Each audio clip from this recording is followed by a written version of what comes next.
The lack of egalitarian representation over at The View. They only have one viewpoint, and that one view is always antithetical to what Americans want. It goes against the polls, and now it's even going against the election result from last November. This is Sunny Hostin. She is the attorney on the panel, and she is actually spreading something that I kind of feel like she doesn't know what she's talking about here. This is her continual pushing of the idea that has been resurrected by leftists and put forward by Democrats that breaking our immigration laws is not actually a crime. It's a civil matter. It's just not that big of a deal, guys. Shut up about it.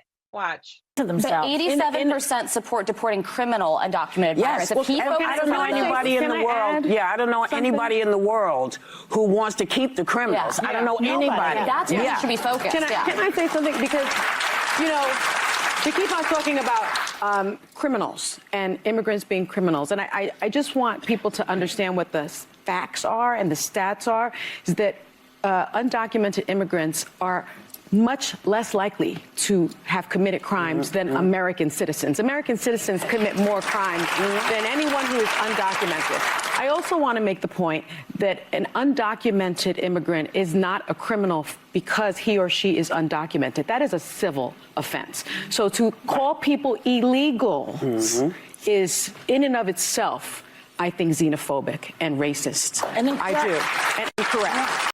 So she starts off, Sunny Hostin, talking about the facts. She wants to share some facts and some data, but then she veers off into her own opinion. Let's go through the things that she said that are inaccurate. First of all, it's not a civil matter. If it were only a civil matter, then the federal government would not be able to enforce action against you by having a court order your deportation. Being in the country and being called illegally present in the country, it derives from language. It's English. If you're here without proper documentation, vetting, and permission, you are illegally present in the country. The word alien doesn't refer to, mystical beings that come from another planet. It refers to alien to the nationality of the country you are present in. So any person who is present in another country without that country's permission is an alien to that country, and they are illegally present, hence the term illegal alien. It's not racist or xenophobic. It is simply an accurate description of your presence within a locale that you have not actually sought the permission and vetting and paperwork to be present in. But let's go a little further. She talks about the racism and xenophobia of it, except there have been white people from countries that are majority white who've been illegally present in the United States who have been deported. So how does this have anything to do with race? It doesn't. For Sunny, everything is about race because that makes it possible for her to inject her opinion instead of sticking to the law, which is supposed to be her area of expertise as the attorney on the panel. Not a lawyer, don't play one on TV, but I have seen every episode of Law and Order SVU, Law and Order Los Angeles. So maybe those credentials can enable me to just be able to read the law and tell you what the facts are. She's identifying with these people. She's trying to paint them in a positive light. She says illegal aliens commit less crime.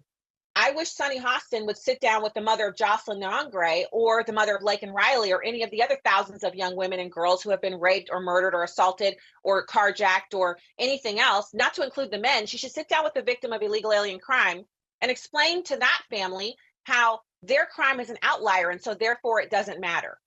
She is once again bastardizing the concept of what it is to share facts and data as opposed to sharing her opinion. She has a right to her opinion. She does not have a right to her own facts and data. And I'm always going to be here with the receipts to actually correct what she's putting out there on that program. So another person who's crying after bad milk, Selena Gomez. She's crying for what she calls her people, the violent criminals currently being deported from the country. I just want to say that I'm so sorry. All my people are getting attacked. The children. I don't understand. I'm so sorry. I wish I could do something, but I can't. I don't know what to do. I'll try everything, I promise. Selena Gomez is worth tens of millions of dollars. If she wanted to do something about people who are hurting in other countries, she could travel to those countries and do aid there. She could take supplies to these countries. She could help them set up viable businesses. She could do something. She could actually raise money using her star power to assist with these countries being in a state of disarray. If she really wanted to help, she could help the children who are coming here unaccompanied, who are currently lost. She could work to find those children and reconnect them to their actual family members. Selena Gomez is identifying with people who are in the country illegally, but she's actually an American. Her mother is an American. Her father was a Mexican who was not in her life. So her identity with these people, I don't understand where it comes from. She became a multimillionaire in America due to us enjoying her content, and she should be identifying with us instead of people who are criminals.